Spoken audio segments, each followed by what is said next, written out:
All right, let's take a look at 1 to 300 Herbalism. I wanted to make a quick guide. Be sure to check out some of my other guides that's going to be going over, once you are 300 Herbalism, the best possible routes to take to be able to get the most gold. Let me know if you have any modifications. This is obviously for newer players looking to get into WoW and how to level up Herbalism fast. So overall, here is the trainer. So I use a lot of this information off Wowhead. So they have great guides overall. So pause the video if you need to jot down any of these professional trainers that you need to go see. It has both Alliance, Horde, and Neutral. So here is all of the different herbs that you can pick.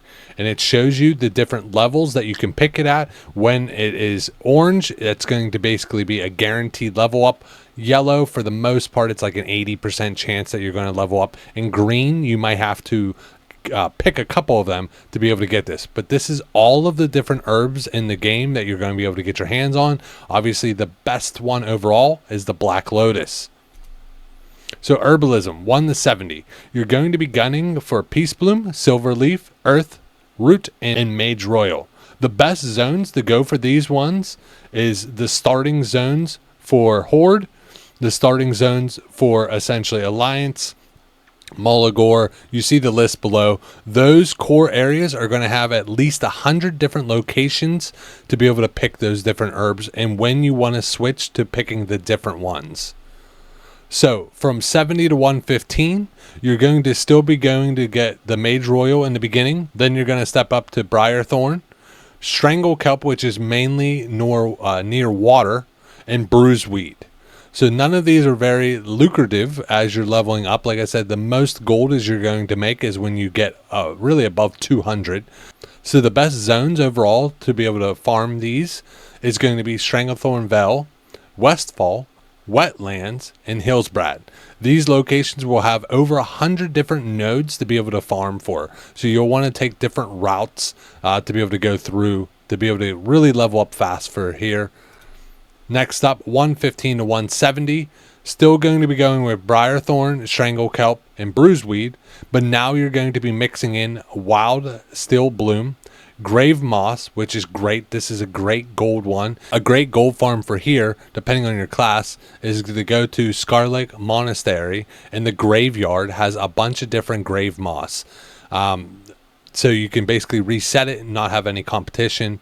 Kingsblood is amazing when you go to Arathi Highlands. You have Life Root, which a lot of times is also by the water. Fadeleaf. This is another big one for the shadow protection, greater shadow protection potion that will be more towards phase 5. Phase 5, phase 6. So the best zones for these, once again, Stranglethorn Vale, Stone Talon Mountain, Arathi Highlands, and Fairless. I spelled it wrong, but it's 80 plus locations that you're going to be getting. So these are the zones you're going to want to be taking laps in to be able to get these herbs. Up next, 205 to 230. The herbs that you're going to be gunning for is still Fadeleaf. Now you're going to add in Goldthorn. You're going to add in the Whisker. The Winter's Bite is more like Elturek Mountains is where you're going to really see a lot of those. The Firebloom and Purple Lotus. So Purple Lotus and Firebloom are kind of cheap right now, but they will spike in price as you get them towards like phase 5 when you have the different mana oils. So be sure to hang on to the Firebloom as you'll net a much higher profit later on. So the best zones to go for these herbs is going to be Dustwallow Marsh, Elturek Mountain, Shearing Gorge, and Tenaris. Searing Gorge is where you're going to get a lot of the Firebloom from. But these overall is going to be about 50 plus locations. So there are other zones that have these herbs, but these are the best locations to take laps in to be able to level up quickly. So from 230 to 270, this is where you're starting to get into the higher level herbs. You're still doing the Whiskers, the Winter's Bite, the Firebloom, the Purple Lotus. But now you're adding in the Tears, the Sungrass, Blindweed, Ghost Mushroom, Gromsblood, and the Golden Sansom.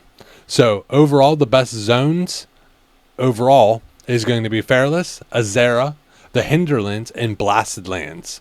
The Ghost Mushrooms are great overall gold. Same with Gromsblood. Now these are your best money makers overall for right now. So be sure, if you do see these, prioritize getting these over other ones as far as gold wise. Now you're starting to get into the juicy loot. From 270 to 300, you're starting to ramp up. You're going to Sungrass, Blindweed, Ghost Mushroom, Gromsblood, and the Sandsome. But now you're adding in Dreamsblood, Mountain Silversage, Plaguebloom, and Icecaps. Icecaps are going to start going up in price now that you can start to make free living action potions to get you out of stuns. These two right here, or really these three, are your bread and butter. They're all over a gold a piece essentially. And this is where you're going to make most of your overall gold farming as you rank up to 300.